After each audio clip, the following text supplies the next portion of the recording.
오늘 말씀 제목은 레위입니다. 레위.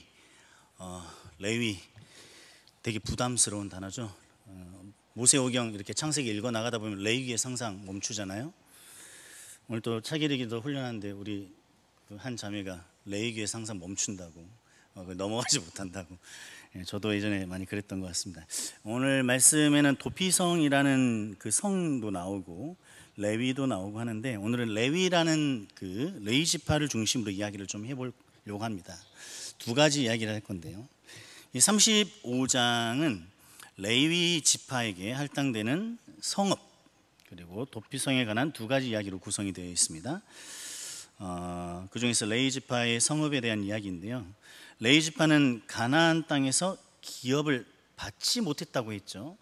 먼저 오늘 처음 들으시는 분이 계신 것 같아서, 그 성경에서 유명한 할아버지 한 분, 아브라함 할아버지 한 분 계세요. 그 아브라함 할아버지 믿음의 조상이라고 우리가 얘기하는데, 그분의 자식이 이삭이고 이삭의 또 아들이 야곱이 있어요. 그래서 이 야곱의 아들이 12명이나 됐어요.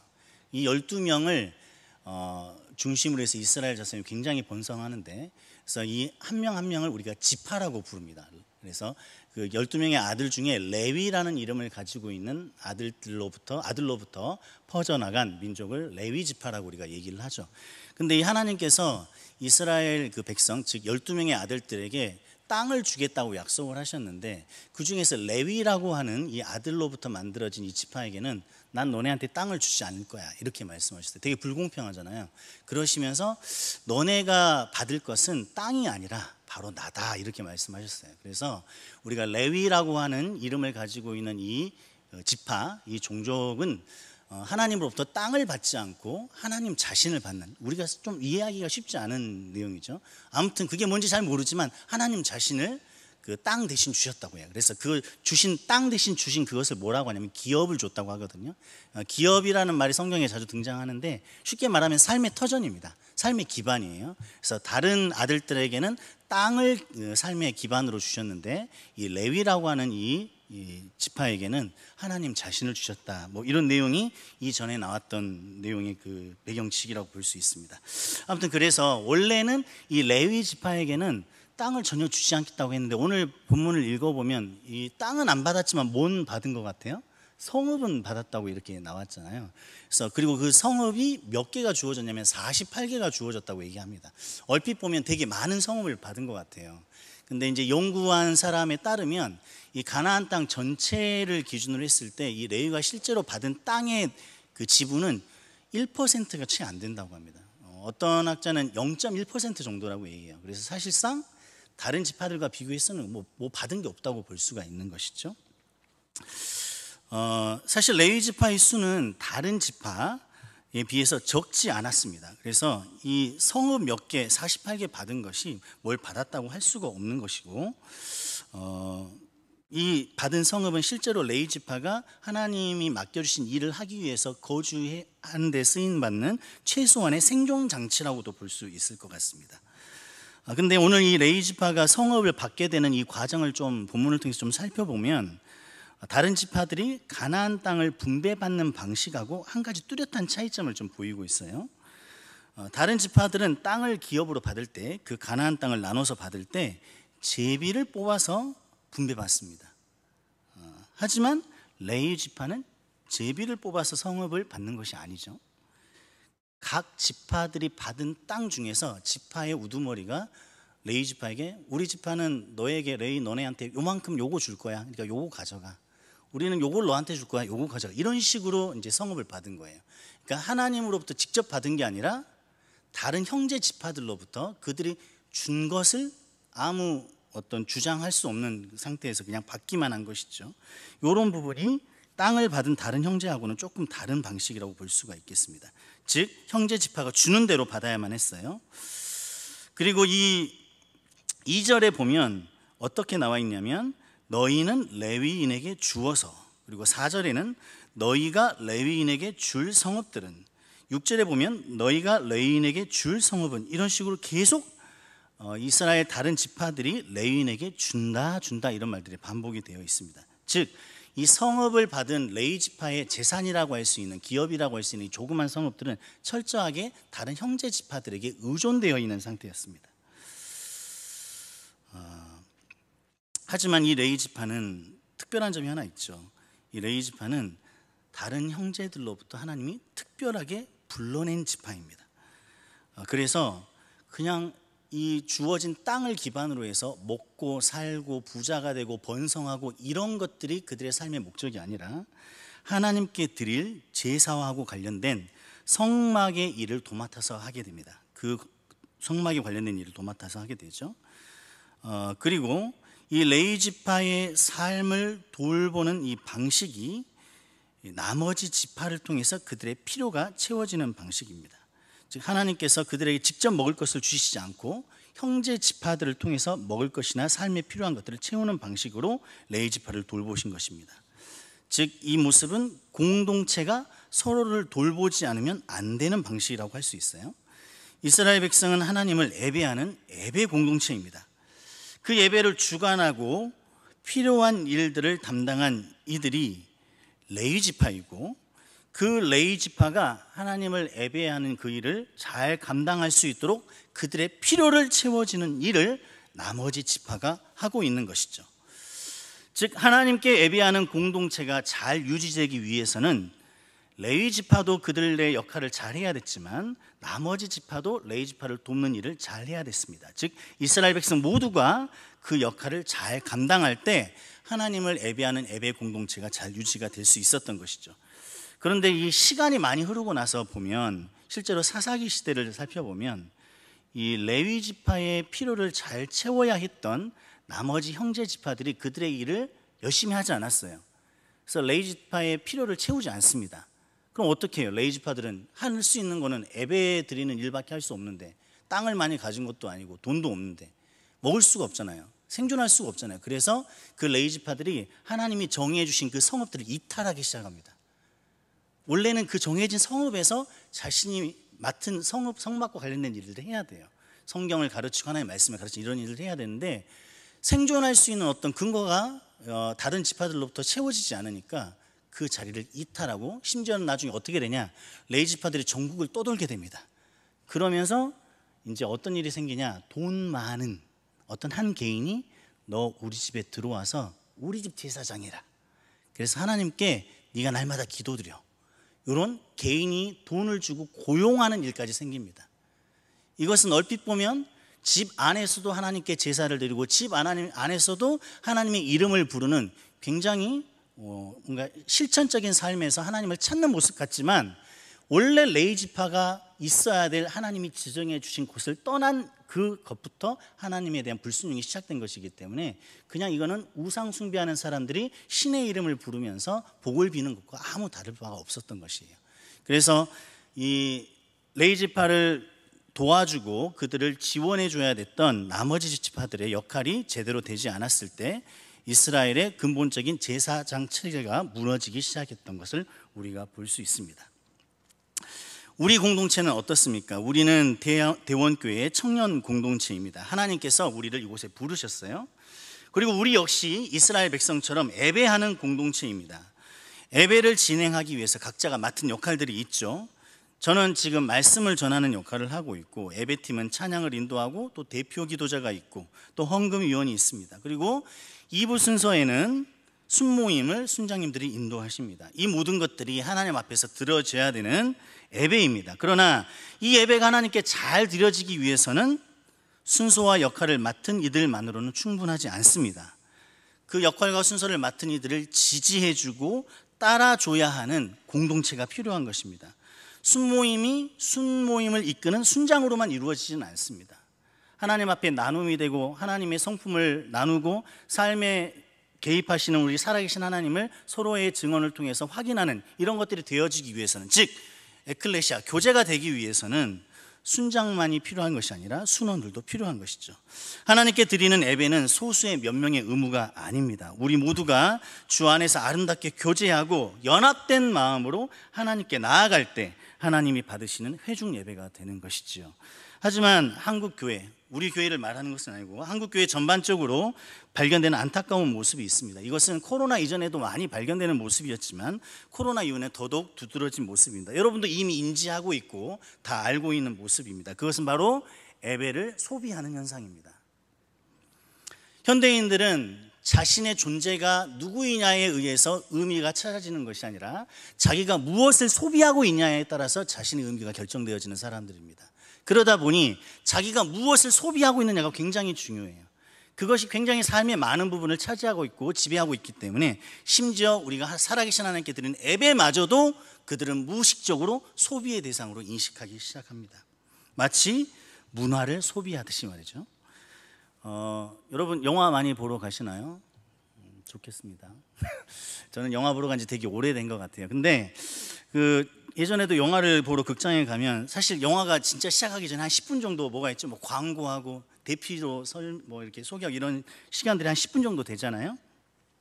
그 시간이 있다는 걸 알고 있기 때문에 실제로 영화 시작 시간이 1시라고 찍혀 있어도 제가 1시 10분에 그 영화 극장에 도착하더라도 전혀 긴장이 되지 않아요. 왜냐하면 10분 정도는 다른 게 있을 거라고 알고 있으니까. 그리고 내가 정말 원하고 소비하고 싶은 것은 그 광고하는 그 시간이 아니라 실제 그 영화가 상映되는 그 시간일 뿐이니까요.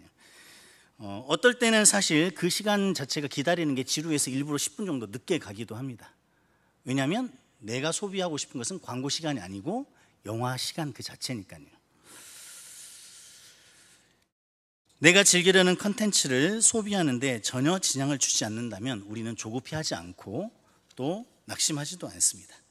그런데 이러한 태도와 인식이 예배를 드리러 오는 현대의 그리스도인들에게도 많이 발견됩니다. 교회를 출석하는 사람들의 대다수가 예배의 각각 순서에 경중을 따집니다. 무엇이 더 중요하고 무엇이 덜 중요하고. 그래서 중요한 순서가 있다고 생각하는 경향이 굉장히 많습니다. 당연히 대부분은 이 설교하는 이 시간을 가장 중요하다고 생각하죠. 즉 하나님의 말씀이 전해지는 시간을 가장 중요하게 여기기 때문에 이 예배를 드려온 청중들은 그들이 소비하는 것 중에서 가장 중요하게 여기는 대상을 설교라고 생각하기 쉽습니다. 그래서 그 전에 드려지는 예배 순서, 준비 찬양이라든가 기도라든가 이런 것들을 가볍게 여기고 참석을 하지 못하더라도 크게 불편함을 느끼지 않는 경우가 많습니다. 그리고 설교가 딱 끝나면 설교가 끝나는 즉시 자신들이 해야 될 것은 다 한 것처럼, 내가 애초에 계획했던 소비의 대상은 다 소비한 것처럼 자리를 떠나는 이들도 적지 않습니다. 여러분도 아시지만 예배는 소비하는 것이 아니라 하나님께 드리는 것입니다. 예배를 내가 소비해야 되는 컨텐츠로 생각한다면 그것은 마치 집에 저녁 식사에 손님을 초대해 놓고 밥만 같이 먹고 나머지 시간은 손님만 홀로 따로 그냥 내버려 두는 것과 다를 바가 없을 것 같습니다. 예배팀이 찬양을 인도하면 우리는 인도자와 함께 찬양을 드려야 됩니다. 기도자가 기도를 하면 우리는 함께 같은 마음으로 기도해야 되는 것이죠. 설교자가 하나님의 말씀을 전하면 우리는 아멘으로 화답하면서 하나님께 찬송과 기도를 올려드려야 됩니다. 사실 아주 오래전에 초대교회 이후에 어떤 교회의 모범에는 이 설교도 하나의 기도로 인식하고 예배를 드렸습니다. 그러니까 우리가 대표 기도하는 그 기도나 설교자를 통해서 하나님의 말씀을 듣는 이 시간이나 모두 다 하나님께 기도하는 시간으로 인식을 했던 것이죠. 크게 다른 차이가 없는 것입니다. 우리는 한 개인으로 하나님 앞에 있는 것이 아니라 예배 공동체, 즉 교회로 하나님 앞에 있습니다. 보지도 듣지도 못하는 우상을 섬기기 위해서 어쩔 수 없이 일주일에 한 번씩 의식을 치르는 것이 아닙니다. 살아계신 하나님 앞에 정해진 시간에, 정해진 장소에, 정해진 순서와 방식에 따라 하나님을 높이며 그 앞에 나아가는 것입니다. 우리 모두가 각자의 자리에서 자기의 역할을 다하는 예배자가 될 때 우리는 하나님이 받으시는 온전한 회중 예배를 드릴 수가 있는 것입니다. 오늘 레위와 관련된 두 번째 이야기는 성읍을 받는 레위의 입장을 한번 생각해 보면서 해볼까 합니다. 48개의 성읍을 받는 레위인들 한번 잘 생각해 보면 이런 망한 인생이 또 없어요. 좀 충격적인가요? 다른 지파들은 어마어마한 땅덩어리를 다 받았어요. 여러분 부모님이 이제 여러분에게 재산을 물려준다고 한번 가정을 해보세요. 부모님이 10억이 있어요. 10억. 큰 아들한테 너 5억, 작은 아들한테 너 4억, 막내 너는 10만 원 이렇게 좋다고 생각해 보세요. 너무 좀 끔찍하지 않아요? 더군다나 고대 시대에는 그들이 생존할 수 있는 수단이 모두 땅으로부터 비롯됐다는 것을 고려하면 땅을 받지 못했다? 그거는 거의 죽으란 소리랑 똑같습니다. 아니 살아계신 하나님이 땅을 약속하셨던 하나님이 왜 다른 지파들한테는 땅을 다 주었는데 우리 지파에만 땅을 주지 않느냐, 이렇게 따질 수 있는 거예요. 이게 생존에 걸린 문제니까요. 그들은 부지런히 농사를 짓거나 가축을 길러서 재산을 늘리는 일은 생각할 수도 없습니다. 그저 다른 지파가 주는 성읍에 살면서 다른 지파들이, 형제들이 제공해 주는 것을 가지고 살면서 평생 성막 일만 해야 됩니다. 이 세상에서 조금 더 누리고 조금 더 성공하고 조금 더 가지기 위해서 계획할 수 있는 것이 없어요. 날 위해서 공부할 일이 없어요. 날 위해서 일할 수도 없습니다. 날 위해서 아낄 수도 없고, 날 위해서 투자할 수도 없고, 날 위해서 직장을 옮길 수도 없어요. 날 위해서 할 수 있는 게 하나도 없어요. 모든 것이 땅을 기반으로 하고 있던 그 시대에 레위인들은 자기 자신을 위해서 무언가를 계획할 수 있는 여건이 전혀 주어지지 않았습니다. 날 위해 할 수 있는 일이 없어요. 내가 내 인생을 가지고 날 위해 할 수 있는 일이 없어요. 이게 여러분의 인생이라면 어떠실 것 같습니까? 하나님께서 특별히 구별해서 제사와 관련된, 성막과 관련된 일을 맡기시고 그렇게 구별하신 특별한 지파라고 하니까 그들만이 누리는 뭔가 특별함이 있는 것 같지 않았습니까? 뭔가 있어 보이지 않았어요? 저도 그렇게 보였어요. 하지만 레위 지파의 실상은 자신을 위해서 할 수 있는 것이 아무것도 없는 그런 인생 그 자체였어요. 매일 짐승을 잡아야 돼. 각을 뜨고 피를 뿌리고, 그리고 무거운 성막을 옮기고 집기를 닦고 청소를 하고, 그냥 그것만 하는 인생이었죠. 고대 근동에서는 부의 축적이 농사나 목축을 통해서만 가능했습니다. 농사든 목축이든 아까 말했던 것처럼 땅이 있어야만 가능한 일들이었습니다. 그런데 레위 지파에게는 그럴 만한 땅이 없습니다. 농사도 지을 수 없고 가축을 기를 일도 없습니다. 그리고 여호와가 기업이라고 말씀하세요. 여호와가 기업이면 하나님이 하나님을 주셨으면 다 주신 거 아닌가? 여호와가 기업이면 농사를 짓지 않아도, 가축을 기르지 않아도 뭔가 하나님이 바로바로 통장에 꽂아주시지 않을까? 너무 세속적인 표현인가요? 하나님이 다 주시지 않을까? 그런 뜻일까요? 레위인들의 삶은 절대로 그렇지 않았습니다. 그저 다른 지파들의 공급을 통해서만 먹고 입고 살아갈 수 있었습니다.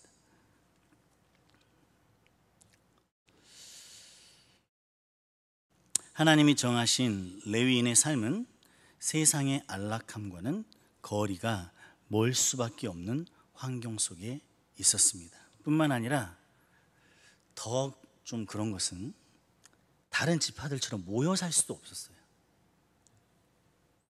48개의 성읍으로 뿔뿔이 흩어져 살았습니다. 그들이 가진 소유를 생각하면 그들은 가난할 수밖에 없는 존재였고, 흩어져 살았던 것을 생각하면, 그 당시 인구수로 세력을 과시하던 그 당시 문화를 생각하면 그들은 세상에 힘도 가질 수가 없었습니다. 세상을 기준으로 보면 이렇게 복 없는 인생이 또 없습니다. 그러나 우리가 이미 알고 있듯이 그런 가난할 수밖에 없고 또 힘없이 지낼 수밖에 없는 그런 레위 지파들이 어떻게 쓰임 받았는지 우리는 알고 있습니다. 우리 잠시 민수기 8장 19절 말씀을 한번 읽어보도록 하겠습니다. 원래 제가 읽으려고 했는데 많이 피곤하신 것 같아서 한번 같이 읽어야 될 것 같아요. 자, 민수기 8장 19절을 같이 한 목소리로 읽겠습니다. 시작. 이스라엘 자손 중에서 레위인을 취하여 그들을 아론과 그의 아들들에게 주어 그들로 회막에서 이스라엘 자손을 대신하여 봉사하게 하며 또 이스라엘 자손을 위하여 속죄하게 하였나니 이는 이스라엘 자손이 성소에 가까이 할 때에 그들 중에 재앙이 없게 하려 하였음이니라. 세상의 안락과 성공을 추구하는 것이 아니라 하나님이 맡기신 일에 그들의 삶을 바치던 레위인들, 힘없고 가난한 그들을 통해 이스라엘 자손이 하나님께 나아갈 수 있었습니다. 힘없고 가난한 그들을 통해서 이스라엘 백성이 재앙을 면할 수 있었습니다. 땅이 가장 많은 지파가 아닙니다. 가축이 가장 많은 지파가 아니에요. 인구수가 가장 많은 지파도 아닙니다. 하나님께서 구별하여 불러내신 그들 자신을 위해서는 아무것도 할 것이 없었던 이 레위 지파를 통해서 하나님은 이스라엘 백성의 재앙을 명쾌하셨습니다. 레위인이 하나님의 부르심에 합당한 삶을 살 때 이스라엘 백성에게 재앙이 면쾌되었던 것입니다. 이 레위인들 덕분에 이스라엘 백성이 성소에 가까이 나아갈 수 있었습니다. 즉 예배의 자리로 나아갈 수 있었던 것입니다. 하나님께서 구별하여 불러내신 레위 지파, 하나님께서 구별하여 불러내신 그리스도인, 죄악이 가득한 이 세상, 남들보다 더 누리지 못하면 패배자가 되는 것과 같은 이 세상의 분위기, 이 악한 세상에서 하나님이 여러분을 불러내셨습니다. 여러분을 구별하셨어요.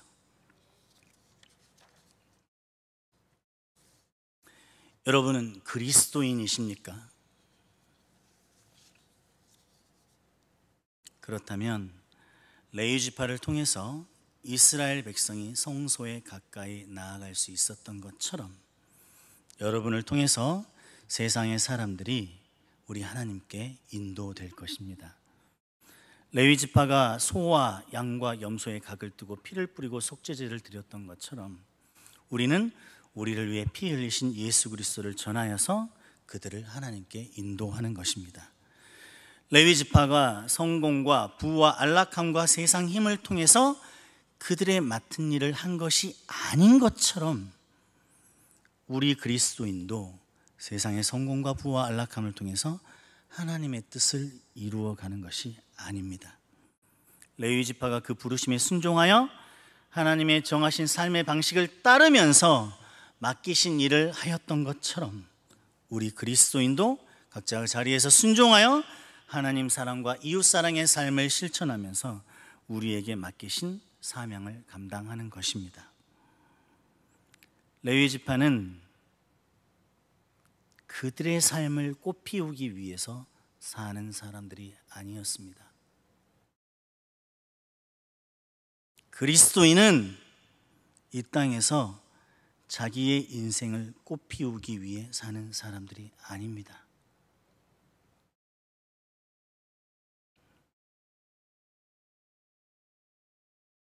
내 인생을 꽃피우지 말라는 것은 사형선고 같은 거예요. 쉬운 일이 아니에요. 그리스도인이 된다는 것은 그렇게 간단한 일이 아닙니다, 여러분.